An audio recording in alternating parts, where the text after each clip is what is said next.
자, 이제 우리 주일 예배 기도 시작하겠습니다. 다 자리에서 일어나셔서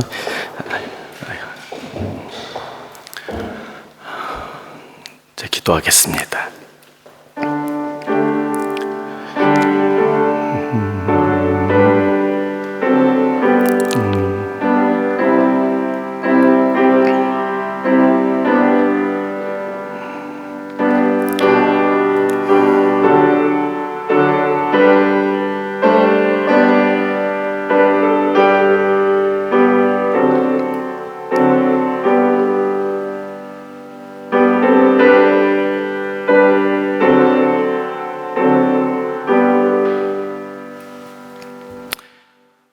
할렐루야. 하늘에서 여호와를 찬양하며 높은 데서 그를 찬양할지어다. 해와 달아 그를 찬양하며 밝은 별들아 다 그를 찬양할지어다. 그것들이 여호와의 이름을 찬양함은 그가 명령하심으로 지음을 받았음이로다. 여호와의 이름을 찬양할지어다. 그의 이름이 홀로 높으시며 그의 영광이 땅과 하늘 위에 뛰어나심이로다. 하나님은 영이시니 예배하는 자가 영과 진리로 예배할지니라. 아멘.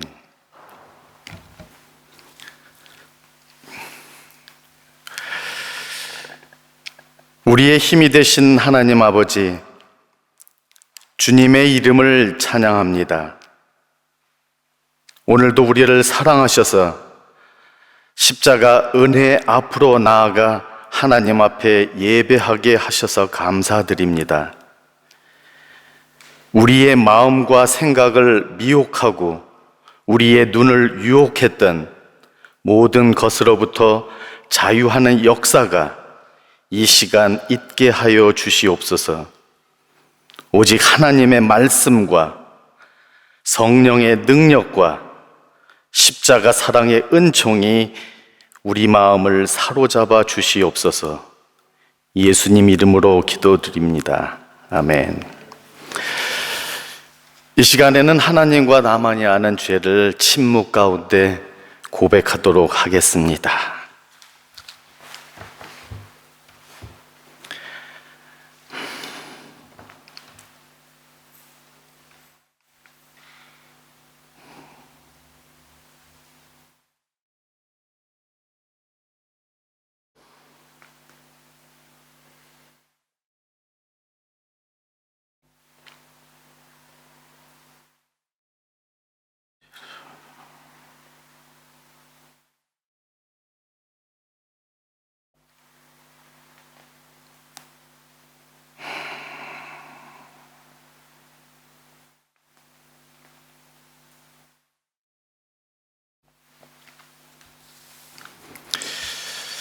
그러므로 이제 그리스도 예수 안에 있는 자에게는 결코 정죄함이 없나니 이는 그리스도 예수 안에 있는 생명의 성령의 법이 죄와 사망의 법에서 너를 해방하였음이라.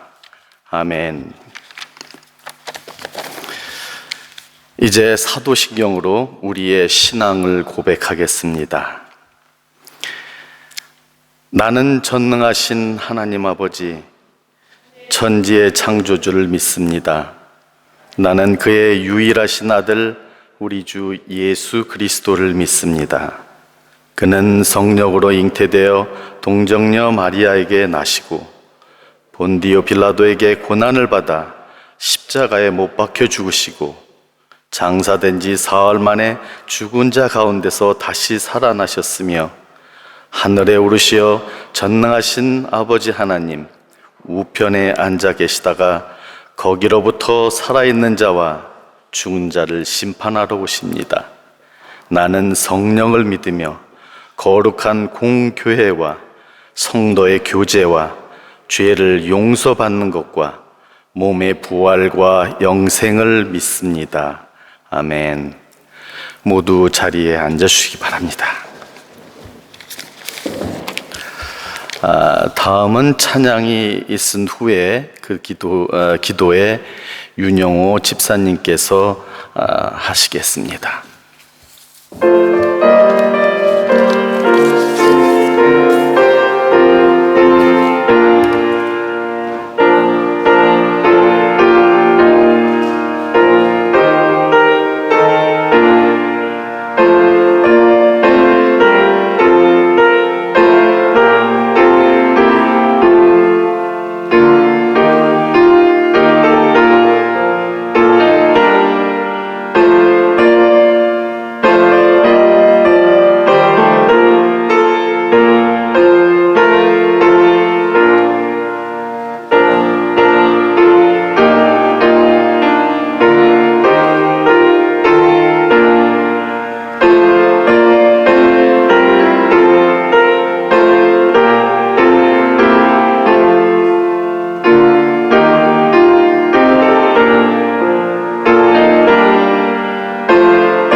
기도하겠습니다.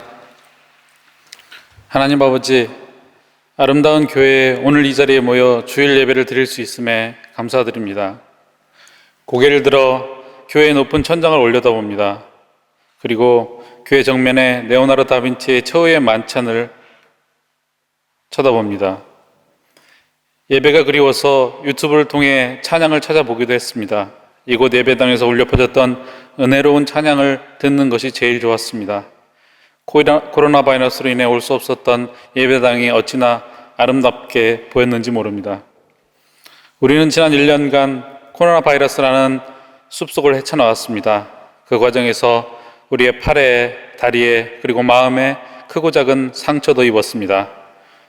그러나 숲속을 헤쳐 아름다운 교회로 나온 지금 우리 예배 속에서, 우리의 기도 속에서, 그리고 다시 시작될 우리 신앙생활 속에서 그런 상처가 쉬이 아물 것을 믿습니다. 고백하건대 지난 1년간 교회에 나오지 못함으로써 느꼈던 좌절도 있었습니다. 기도하는 것을 빠뜨리기도 했고 예물 드리는 것을 잊기도 했으며 진정한 예배로부터 멀어지는 느낌을 받기도 했습니다. 이제 빠뜨린 기도를 주워 담고 예배와 가까워지는 삶을 소망합니다. 이 모든 소망이 예수 그리스도의 이름을 부름으로써 성취될 수 있기를 간절히 기도합니다. 아직 교회에 나오지 못하고 가정에서 예배드리는 우리 교회 성도들을 축복해 주시고 그들과 동행해 주시옵소서. 한국에서 런던으로 돌아올 준비를 하고 있는 믿음의 성도들을 위해 기도합니다. 모두 함께 모여 기도드릴 온전한 그날이 빨리 오도록 허락해 주시옵소서. 우리 교회가 목사님 청빙 과정을 마무리하고 있습니다. 마지막까지 동행하시어 우리 마음의 기쁨과 은혜가 샘솟도록 해주시옵소서. 기나긴 과정을 이끌었던 분들에게 복을 내려주시옵시고 우리 교회를 도와주신 분들께 은혜를 부어주시옵시고 새로운 사역자에게 힘을 더해 주시옵소서. 우리 모든 성도들, 한국에 계신 부모님, 그리고 세계 각지에 흩어져 있는 자녀, 친인척, 친구들이 코로나 바이러스를 최종적으로 극복할 그날까지 주님께서 늘 함께 해주시길 간절히 바라옵나이다. 이 모든 말씀 우리 주 예수 그리스도 이름으로 기도합나이다. 아멘.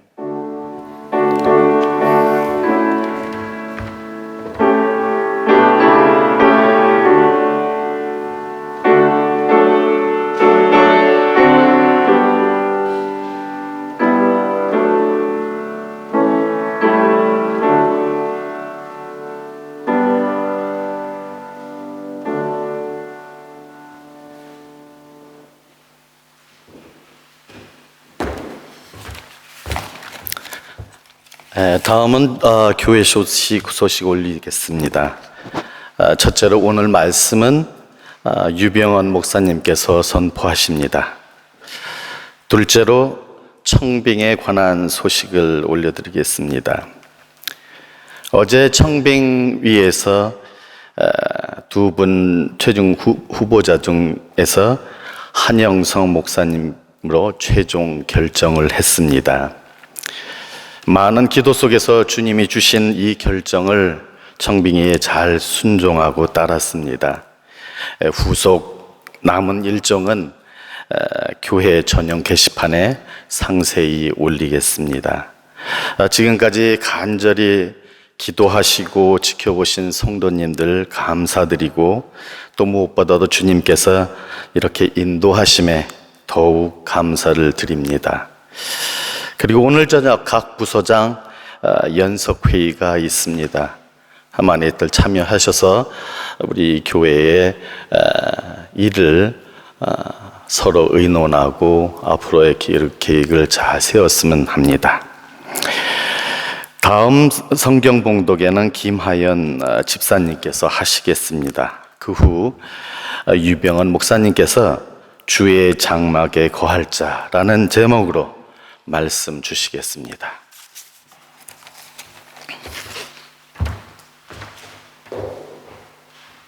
오늘 함께 읽은 말씀은 시편 15편 1절부터 5절 말씀입니다. 여호와여, 주의 장막에 머무를 자 누구 오며 주의 성산에 사는 자 누구 오니까? 정직하게 행하며 공의를 실천하며 그의 마음에 진실을 말하며 그의 혀로 남을 허물하지 아니하고 그의 이웃에게 악을 행하지 아니하며 그의 이웃을 비방하지 아니하며 그의 눈은 망령된 자를 멸시하며 여호와를 두려워하는 자들을 존대하며 그의 마음에 서원한 것은 해로울지라도 변하지 아니하며 이자를 받으려고 돈을 꾸어주지 아니하며 뇌물을 받고 무죄한 자를 해하지 아니하는 자이니 이런 일을 행하는 자는 영원히 흔들리지 아니하리이다.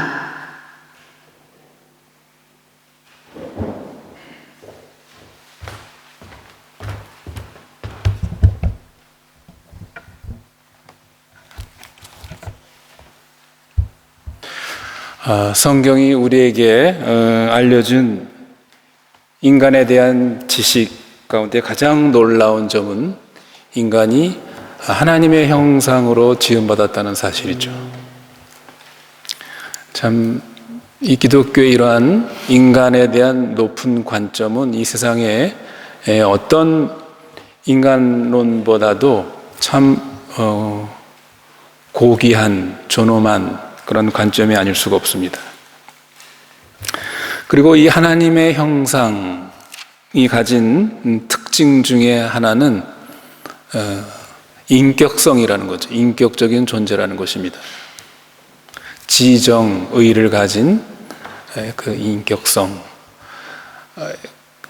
인간이 인격적인 존재라는 것은 그럴 수밖에 없죠. 왜냐하면 그 인간 존재의 원형인 하나님 자신이 인격적인 존재이기 때문에 그렇습니다. 인간이 인격적인 존재라는 것을 여러 가지로 또 우리가 설명할 수 있겠지만, 말씀드린 것처럼 지정의의 특성을 가지고 특별히 언어를 사용해서 인격적인 의사소통을 하는 것, 또 상호 인격적인 존재들이 서로 상호 의존하고 또 신뢰하는 이것이 인격적인 존재의 핵심이라고 말할 수 있습니다. 그래서 인간과 인간, 또 인간과 하나님의 관계를 우리는 나와 너의 관계, 그런 인격적인 관계라고 말하는 것이죠. 예, 그러니까 우리 인간은 뭐 동물이나 식물이나 또 오늘날 뭐 컴퓨터나 스마트폰이나 이런 것과는 인격적인 관계를 맺을 수가 없습니다. 그런 것들은 나와 너의 관계가 아니라 나와 그것과의 관계죠. 근데 요즘 참 안타까운 것은 점점 인간의 가장 중요한 이 특성인 이러한 인격적인 관계는 점점 줄어들고 컴퓨터나 스마트폰 같은 이제 비인격적인 관계가 더 깊어지는 것, 그것이 심각한 문제가 아닐 수 없습니다. 아마 우리 자녀들은 이런 부분에서 훨씬 더 심각할 것입니다. 만일 이러한 인격적인 관계를 맺을 대상이 없이 홀로 사는 사람이 있다면 사실 그 사람은 살아있지만, 산다고 하지만 실제로 인간으로 사는 것이 아닙니다. 인간성이 상실한 것이죠. 그러므로 인격적인 존재인 인간에게 가장 큰 불행과 저주는 뭐겠습니까?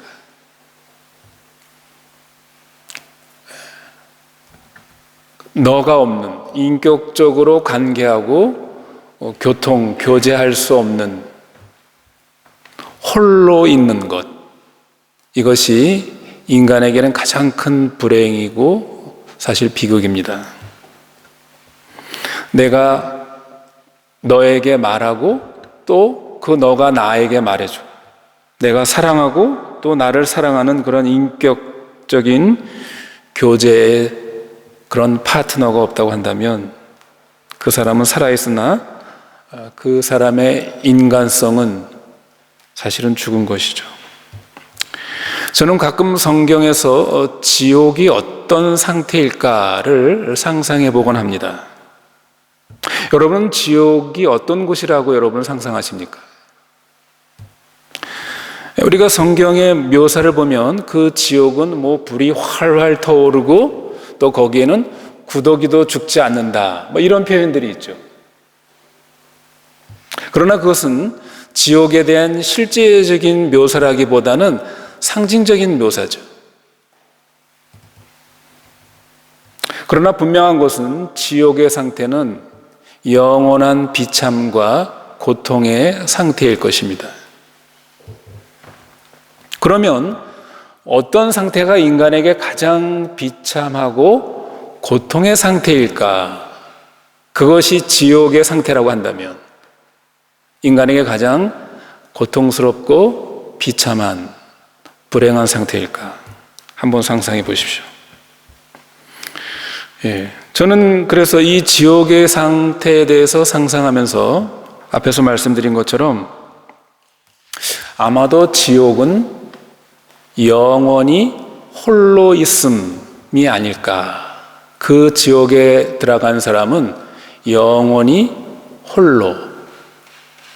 혼자 있음 일지 모른다는 이런 생각을 해봅니다. 우리가 믿지 않는 사람들에게 전도를 하죠. 예수를 믿으십시오. 예수를 믿지 않으면 우리의 죄로 말미암아, 당신의 죄로 말미암아 하나님에게 정죄를 받고 지옥에 갑니다. 그 말을 듣는 믿지 않는 사람들 가운데 참 그 지옥에 대해서 굉장히 재미있게 얘기를 하죠. 뭐라고 얘기합니까? 아, 지옥이요? 뭐 지옥은 나 혼자 가는 게 아니라 아마도 지옥 가는 사람이 많이 있을 텐데 아마 거기도 심심하지 않을 것 같은데요. 뭐 지옥에 간 사람들끼리 뭐 재미있게 어울려 지내죠. 뭐 과연 지옥이 그럴까요? 여러분, 성경은 죄의 그 핵심, 죄의 그 근원을 뭐라고 얘기합니까? 죄의 핵심은 결국 자아사랑이죠. 자아집착, 자아사랑, 자기중심주의, 자기 이기주의라고 볼 수 있습니다. 이것이 죄의 가장 핵심입니다. 자우상.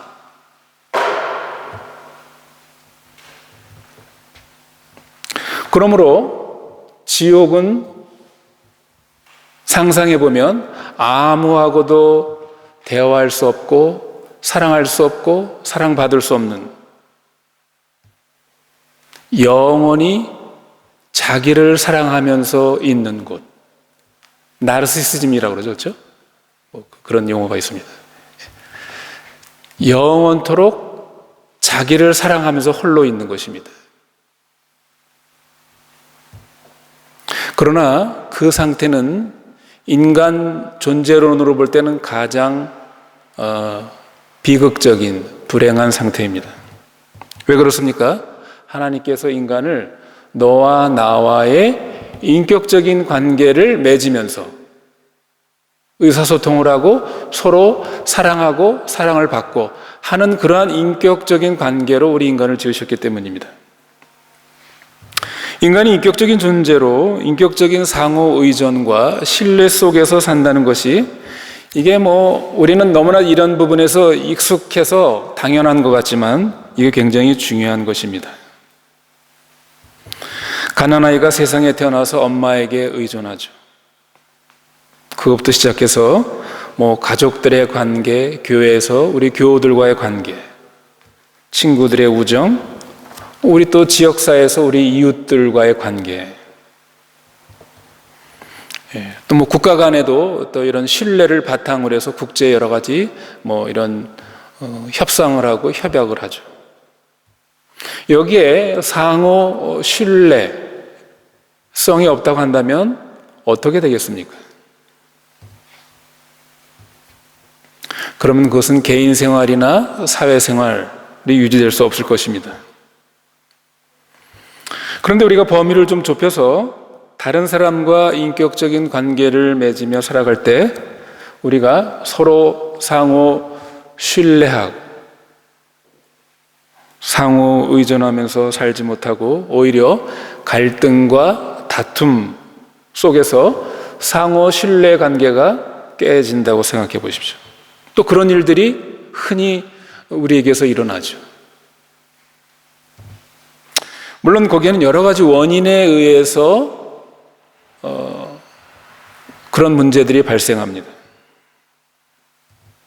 그러나 그 원인을 우리가 자세히 살펴보면 그것이 무슨 어떤 심각한 또 치명적인 문제로 인해서 상호 신뢰가 깨지고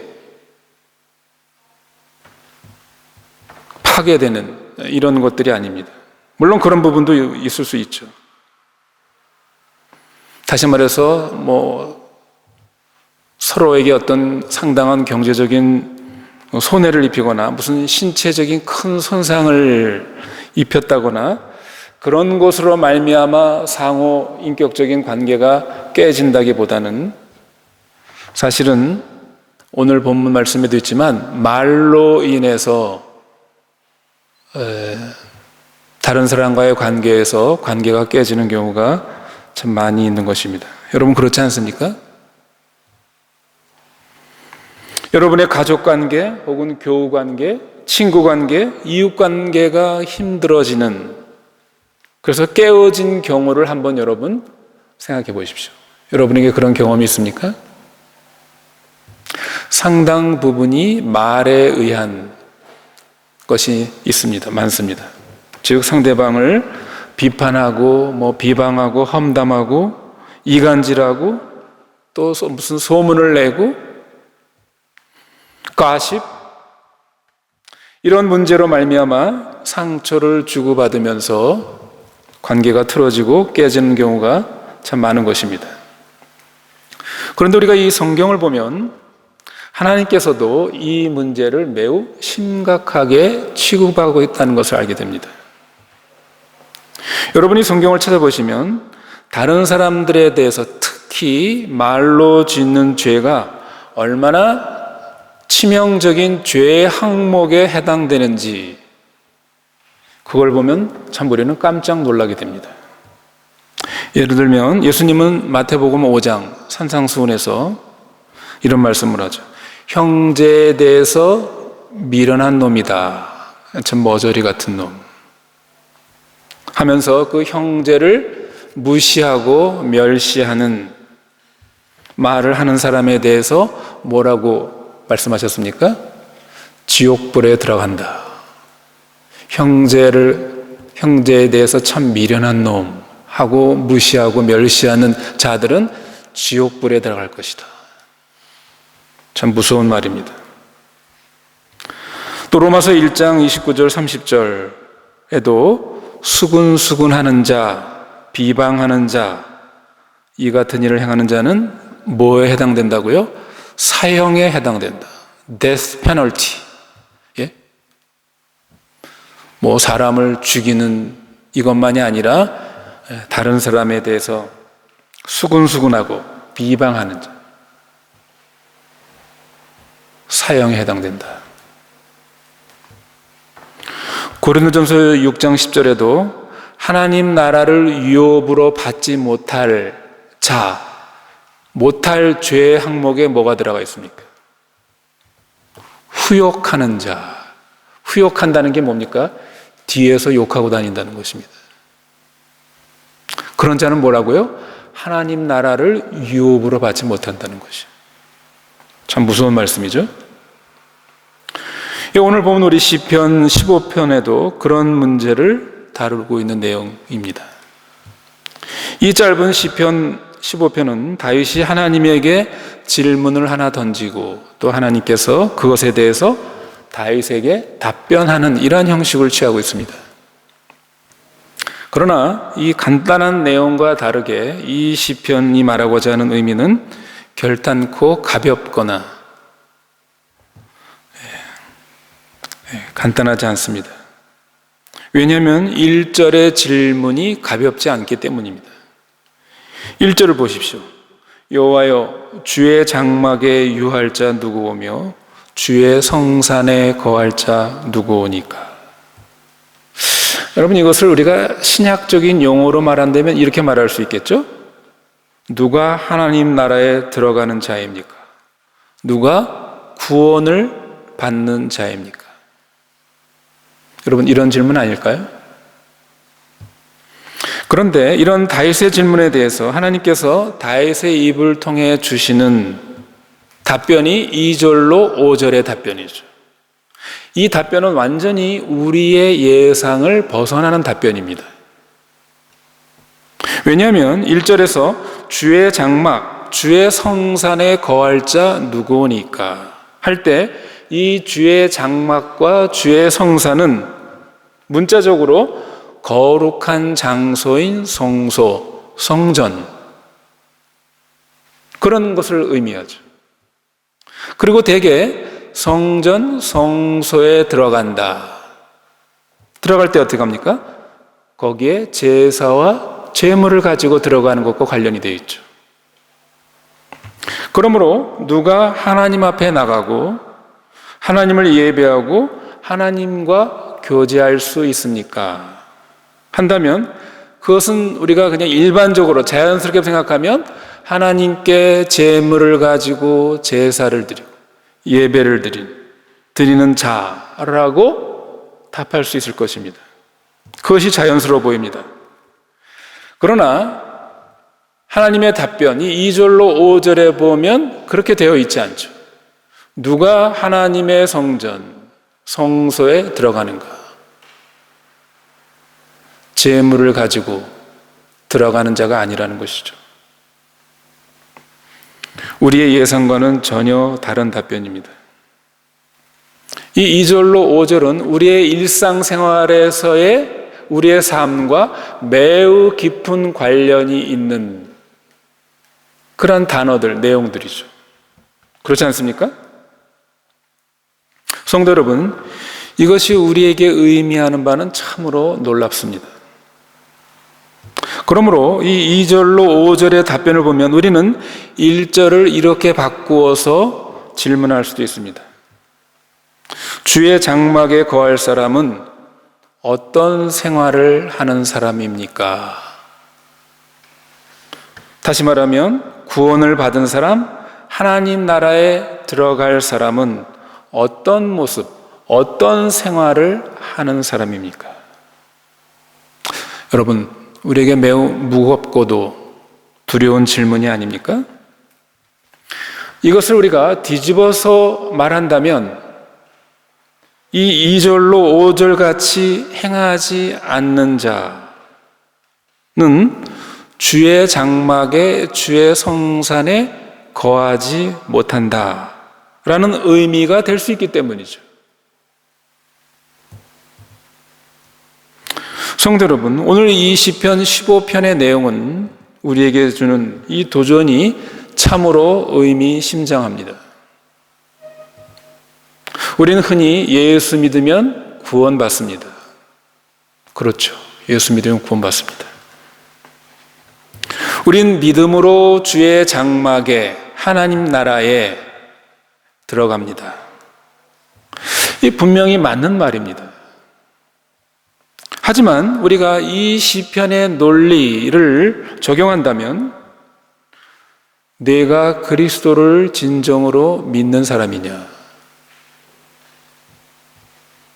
내가 진정으로 예수를 주로 믿고 고백하느냐, 그렇다면 내 삶 속에서 이 2절로 5절이 말하는 그 믿음의 실질, 그 믿음의 진정성을 보여라 하는 것이죠. 예수를 우리의 주로 고백한다는 그 믿음이 진짜냐, 진정한 것이냐, 뭘로 증명할 것이냐, 단순히 우리의 고백으로 안 된다는 것입니다. 오늘 시편 15편은 이 2절로 5절의 말씀, 이렇게 행하는 자가 주의 성산에 장막에 거한다고 이렇게 말하고 있는 것이죠. 이런 문제에 대해서 예레미야 선지자가 경고한 내용이 있습니다. 예레미야서 7장 8절로 11절에 이렇게 말하고 있습니다.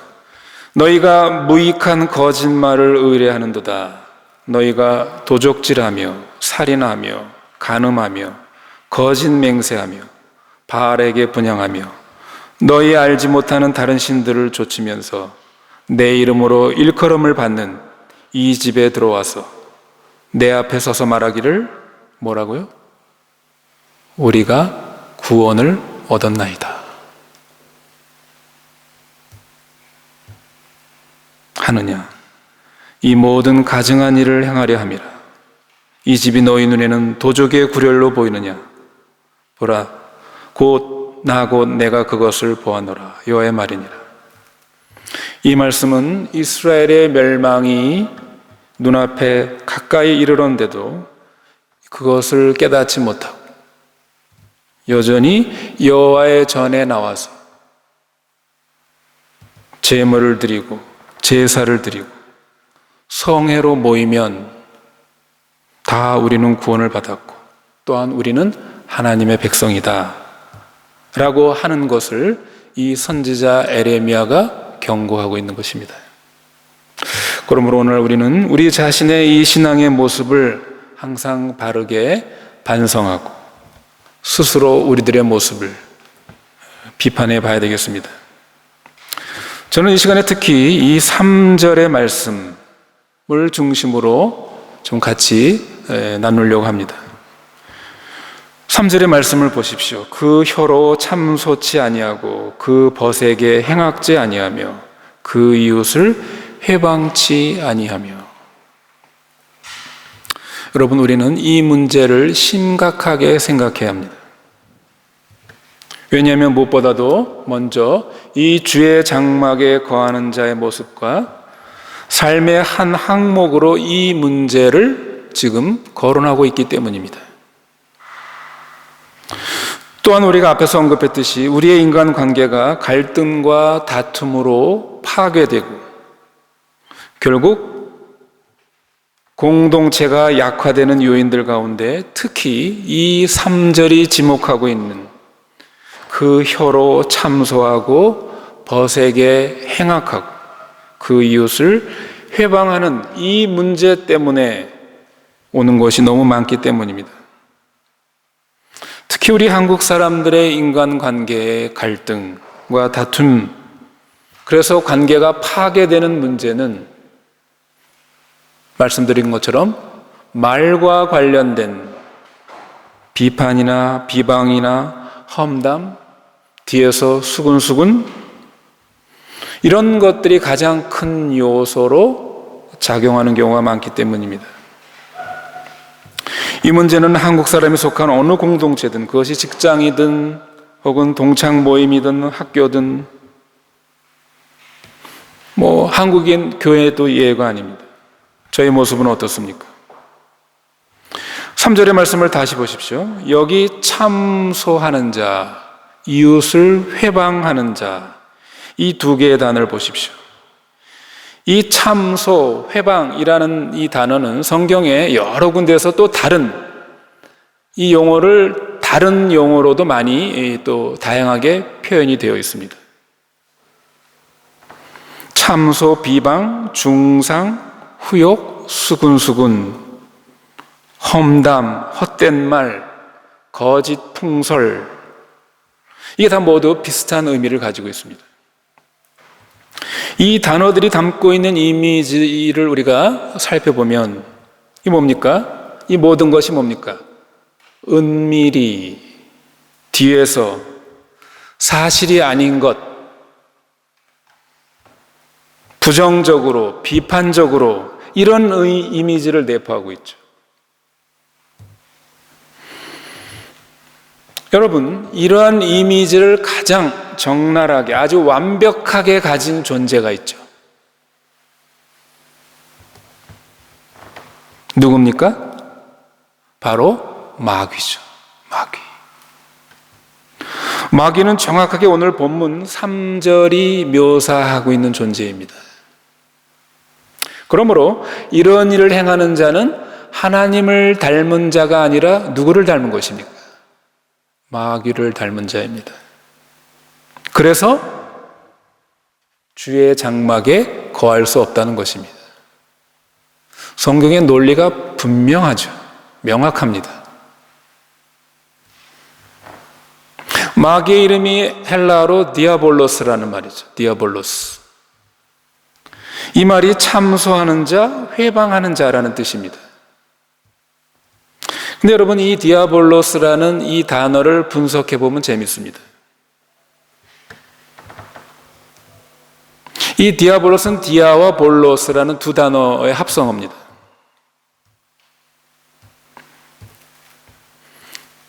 디아는 사이라는 거, 볼로스는 던진다는 말입니다. 그러니까 뭡니까? 마귀는 두 사람 사이에서 결국 이런 말 저런 말을 던지는 것이죠. 그래서 뭡니까? 둘 사이를 갈라지게 하는 것이죠.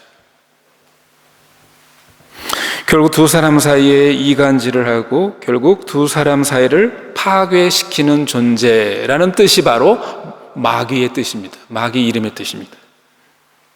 이것도 마귀의 특징이기도 합니다. 인간과 인간 사이를 이간질시키고 더욱이 인간과 하나님 사이를 갈라놓는 것, 이간질시키는 것. 이 이간질이라는 것은 죄 가운데서도 가장 악질적이고도 저질스러운 죄입니다. 차라리 어떤 물리적인 손상을 주거나 물리적인 무슨 손해를 끼치는 건 그래도 낫습니다. 그러나 이 이간질이라는 것, 아주 사악하고도 저질스러운 죄입니다. 로마서 1장 29절로 31절에 아까 말씀드린 것처럼 인간이 지은 그 죄의 항목들이 쭉 거기에 나열되어 있죠. 거기에 수군수군하는 자라는 말이 나옵니다. 아주 재미있는 표현이죠. 귀에다 대고 수군수군한다. 조용히 은밀히 수군수군한다는 그런 뜻입니다. 큰 소리로 안 하고 아주 작은 소리로 속삭이는 것이죠. 마귀가 에덴 동산에서 하와에게 그렇게 한 것 같습니다. 가만히 귀에다 대고 하나님이 너보고 이 모든 동산한 것 다 먹으라 그랬느냐? 먹지 말라고 했니? 이간질을 하는 것입니다. 관계를 파괴하고 공동체를 파괴하는 역할을 합니다. 그래서 우리가 교회에서는 헛소문을 퍼뜨리거나 또 그런 것을 믿어서도 안 됩니다. 또한 절대로 다른 사람의 문제나 허물에 대해서 뒤에서 수근수근하고 험담해서는 안 됩니다. 내가 이거 너한테만 얘기하는데 이런 거 교회에서 절대로 해서 안 되는 것입니다. 그런 얘기하는 사람이 있으면 어떻게 돼요, 여러분? 어떻게 해야 돼요? 사탄아 물러가라 해야 되죠.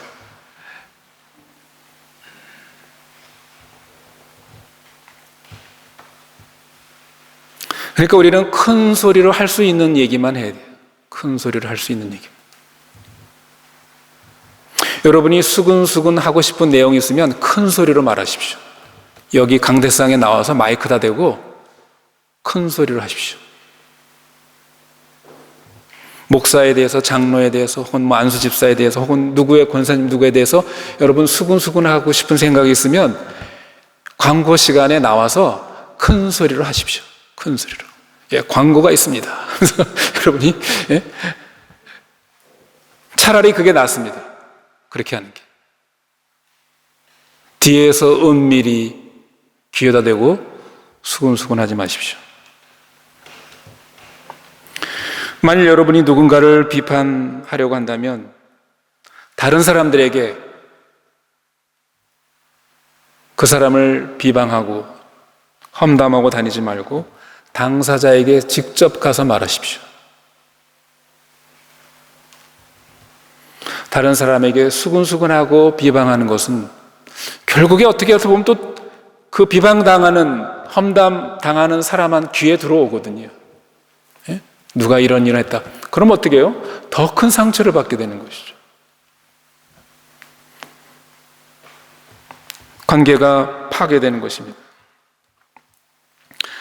시편 55편 12절로 14절에 보면 다윗은 자신이 당한 고통스러운 경험을 이렇게 쓰고 있습니다.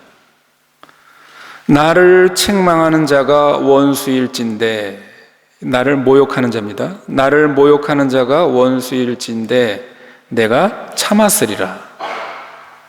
차라리 내 원수가 나를 비방하고 모욕했다면 내 원수니까 내가 그래도 참았으리라.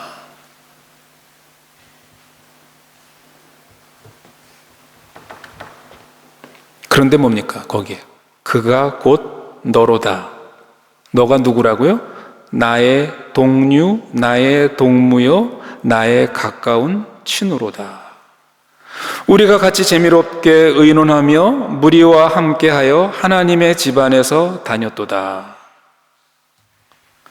나의 동료, 나의 동무, 친구, 하나님의 집에서 함께 다녔던 그 동무가 어떻게 해요? 자기를 비방하고 모욕하고 뒤에서 수근수근하고 그렇게 다녔다는 것입니다.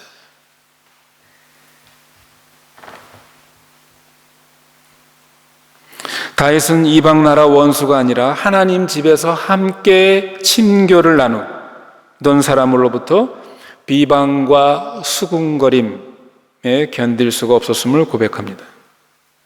다윗은 이런 고통을 그 다음 시편 55편 17절에서 이렇게 고백합니다. 저녁과 아침과 정오에 내가 근심하여 탄식하리니 라고 그렇게 고백하고 있습니다. 다른 사람에게 험담과 비방과 수근수근으로 고통을 안겨주는 것은 그를 지으신 하나님을 비방하고 모욕하는 치명적인 죄임을 우리는 명심해야 합니다. 우리가 그런 유혹이들, 누구에 대해서 입이 간지러서 누구에 대해서 그 험담하고 싶은 그 잘못을 다른 사람에게 가시핑하고 싶은 이런 유혹이 들 때마다 여러분 오늘 이 시편의 말씀을 우리가 기억해야 합니다. 누가 주의 성소에 성막에 거하리이까? 이 시편의 두려운 질문을 우리 자신에게 던지시기를 바랍니다. 또 한 가지는 우리가 누구에 대한 어떤 악성 소문을 우리가 내가 만들거나 전하지 말아야 되겠지만 우리가 다른 사람으로부터 어떤 누구에 대한 소문을 들었을 때 우리가 그것에 대해서 어떤 태도를 가져야 되는가에 또 문제가 있습니다. 우리가 그 소문이 확실하기, 사실로 내가 확인되기 전까지 어떻게 됩니까? 그 소문을 사실로 받아들여야 돼요? 안 받아들여야 돼요? 그것을 우리는 받아들여서는 안 됩니다. 의심해야 합니다. 영국 사람들이 다른 사람에 대한 공정하고 신사적인 태도를 표현할 때 The benefit of doubt라는 말이 있죠. 이것이 법적인 용어로도 쓰죠. The benefit of doubt이 뭡니까? 소위 무죄 추정의 원칙이라는 것입니다.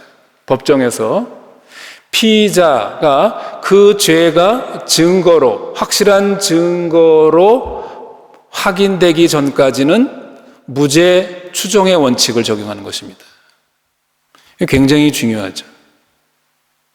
왜냐하면 그것이 사실로 드러나지 않는데 그 사람을 죄인으로 했다가 그래서 엄청난 그 사람에게 인격적인 여러 가지로 손실을 끼치는 것이죠. 증거 불충분일 경우에는 일단은 무죄로 추정하는 것. 여러분, 이 말이 법정에서도 그렇게 사용되고 있는데 일반적인 의미에서도 이것이 사용될 수 있습니다. 그러니까 우리가 다른 사람에 대해서 어떤 나쁜 소문을 들었을 때 그 소문의 진실을 확인하기 전까지 우리는 그것에 대해서 의심, 여기서 benefit of doubt을 해야 되는 것입니다. 즉 내가 충분한 증거의 사실을 확인하기 전까지 내가 들은 험담이나 나쁜 소문을 내가 믿지 않는 것입니다. 그리고 그 소문난 사람에 대해서 판단을 유보하고 그 사람이 그런 사람이 아닐 것이다 라고 뭡니까? 믿어줘야 된다는 것입니다.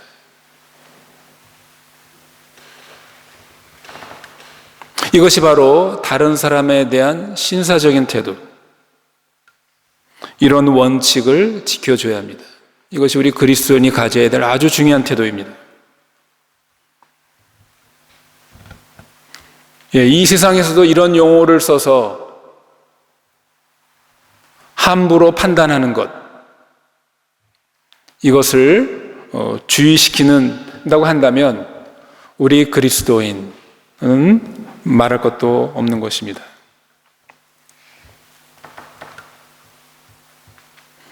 물론 어떤 소문은 전체적 그것이 진실일 수 있습니다. 또 어떤 소문은 부분적으로 사실일 수도 있죠.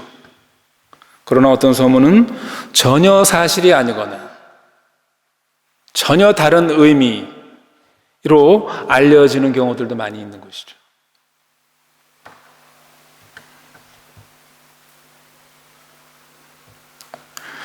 우리는 그런 부분에서 참 이 다른 사람에 대한 그 어떤 평가, 소문 이런 부분을 우리가 참 조심해야 되는 것입니다.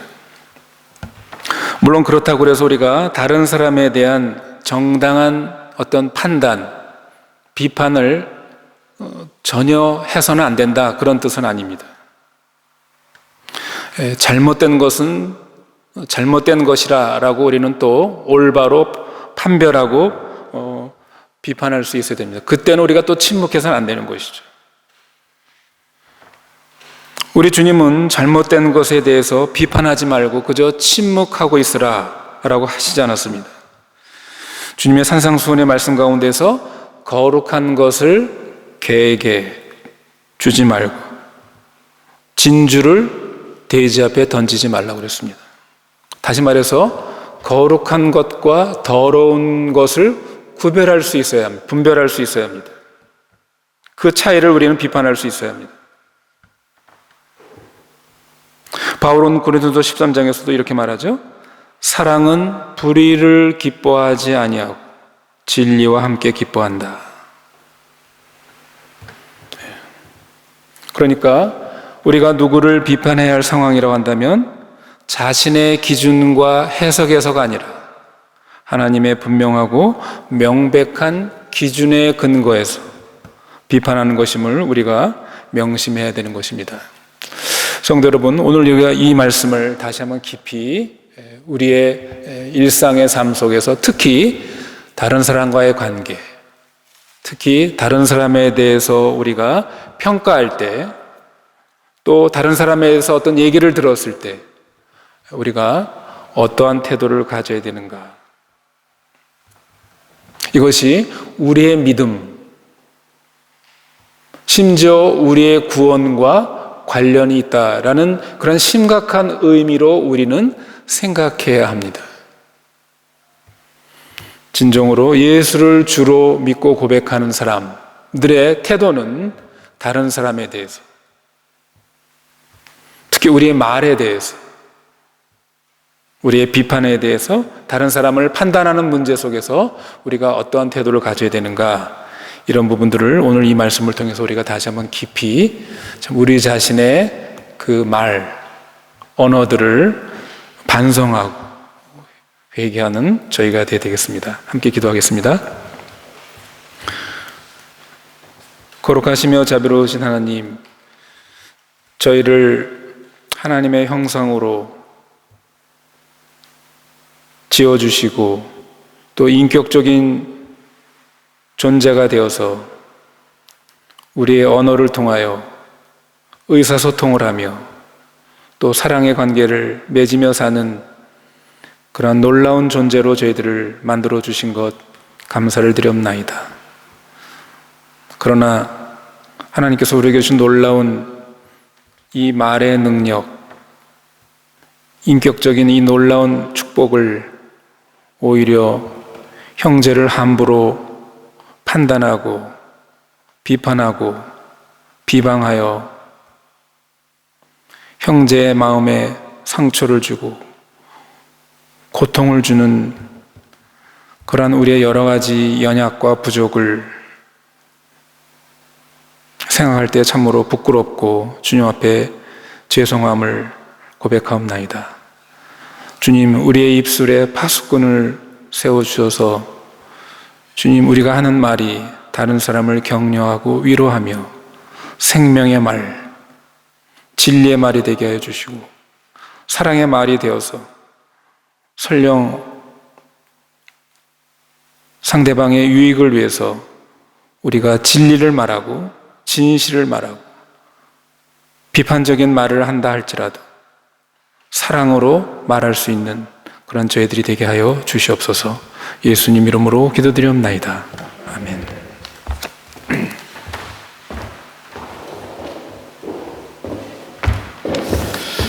자, 이제 자리에서 일어나셔서 이제 준비하신 예물을 하나님께 올리도록 하겠습니다.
친구들이여 한 몸같이 친밀하고 마음으로 하나 되어 우리 주님 크신 뜻을 지성으로 준행하세.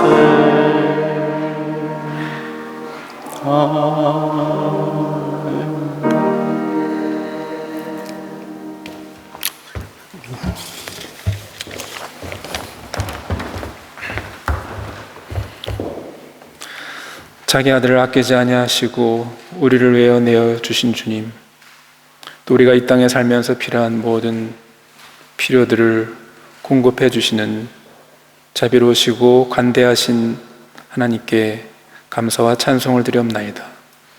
그 감사의 조그마한 표시로 저희가 드린 이 예물이, 이 모든 것들이 하나님께로부터 왔음을 고백하며 이 모든 것의 진정한 소유주가 하나님이심을 표시하는 마음으로 저희가 이 드린 예물을 받아주시고, 주님, 저희가 늘 감사하며 또 주님께서 주신 이 혜택들을 우리의 이웃과 나누려는 그런 관대한 마음을 저희들에게 주셔서 주님의 사랑을 전하는 저희들이 되게 하여 주시옵소서.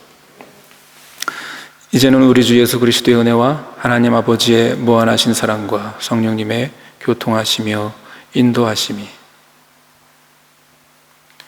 우리가 주님을 주로 고백하는 그 고백이 우리의 삶 속에서, 특히 우리의 말을 통해 진정한 구원받은 백성임을, 하나님 나라에 속한 시민임을 증거하는 그런 말이 되기를 늘 소원하며 살아가기를 원하는 당신의 모든 자녀들 머리 위에 지금부터 영원토록 함께 하시기를 축원하옵나이다. 아멘.